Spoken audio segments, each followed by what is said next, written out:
Di sebuah kampung nelayan yang hidup dari pasang surut laut, kau mengenal seorang lelaki bernama Raka. Ia bukan orang kaya, bukan pula tokoh terpandang, tetapi tangannya terbiasa bekerja sejak fajar hingga senja. Setiap pagi, ia menanam sayur di ladang kecil, lalu menjelang sore menurunkan perahu untuk mencari ikan.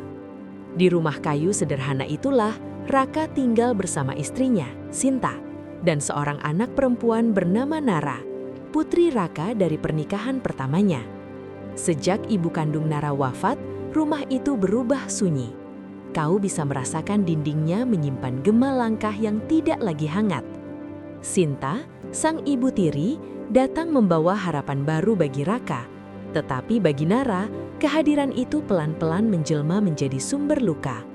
Setiap hari, Nara bangun paling awal untuk membantu pekerjaan rumah. Tangannya kecil, tetapi tekadnya besar. Ia percaya jika ia patuh dan bekerja keras, rumah itu akan kembali ramah. Namun kenyataan tidak selalu sebaik harapan. Sinta sering memarahi Nara dengan suara keras. Ketika nasi di dapur hampir habis, Sinta menuduh Nara sebagai beban. Ketika hasil ladang tidak seberapa, Sinta menyalahkan kemiskinan yang katanya disebabkan oleh anak itu. Kau mungkin ingin menutup telinga, tetapi jerit kecil Nara kerap terdengar, bukan karena membantah, melainkan karena menahan sakit.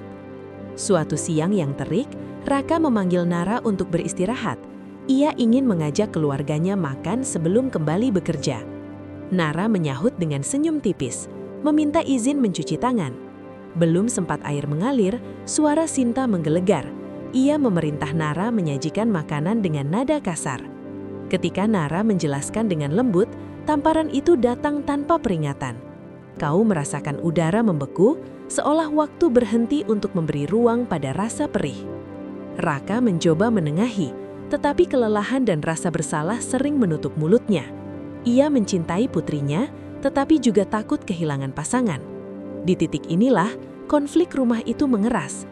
Sinta merasa berhak mengatur segalanya, sementara Nara memilih diam agar api tidak membesar. Hari berikutnya, mereka pergi menangkap ikan. Laut tampak tenang, tetapi perut mereka kosong. Berkali-kali jaring ditebar, tak satu pun ikan menyangkut. Sinta mengeluh tanpa henti, menuding kemiskinan sebagai aib.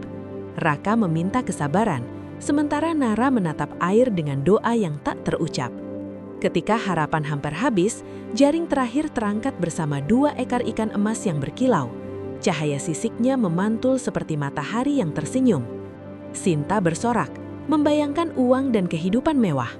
Nara justru merasakan getaran lain.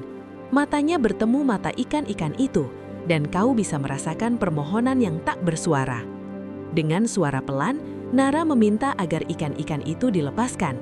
Ia berkata tentang kebaikan, tentang memberi hidup meski kita kekurangan. Kata-kata itu menyulut amarah Sinta. Ia menuduh Nara bodoh dan tak tahu diri. Pukulan kembali mendarat.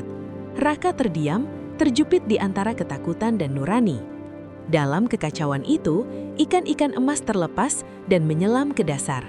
Sinta murka, menuding Nara sebagai sumber sial. Malamnya, ketika Raka pergi, Sinta mengusir Nara keluar rumah. Tanpa makan, tanpa selimut, Nara menahan dingin dan lapar. Kau merasakan sunyi memeluknya, tetapi hatinya tetap berdoa. Di antara kantuk dan tangis, Nara bermimpi. 2 ikan emas datang, berterima kasih atas kebaikan. Mereka berjanji memberi pertolongan. Mereka berkata esok hari Nara akan menemukan sesuatu yang hanya tampak bagi hati yang tulus. Ketika Nara bertambung, harapan kecil tumbuh di dadanya. Keesokan hari, di perahu, Raka menemukan sebuah batu kecil. Bagi Raka dan Sinta, batu itu biasa. Namun bagi Nara, batu itu memancarkan cahaya pelangi dan wangi yang menenangkan. Nara memohon agar batu itu disimpan. Sinta mentertawakan dan hendak membuangnya. Nara mencoba mencegah, dan tubuh kecil itu tergelincir ke air bersama batu. Raka panik. Ia menyelam, memanggil nama putrinya. Air menjawab dengan sunyi. Di rumah, Sinta berkata kejam, berharap kesialan ikut pergi. Kata-kata itu mematahkan hati Raka. Ia akhirnya melihat kebenaran yang lama ia hindari. Malam itu, rumah nelayan miskin kehilangan seorang anak, tetapi juga kehilangan kebohongan. Kau mungkin mengira kisah berakhir di dasar sungai, tetapi takdir memilih jalan lain. Batu yang memancarkan wangi itu membesar, mengangkat Nara dari pusaran.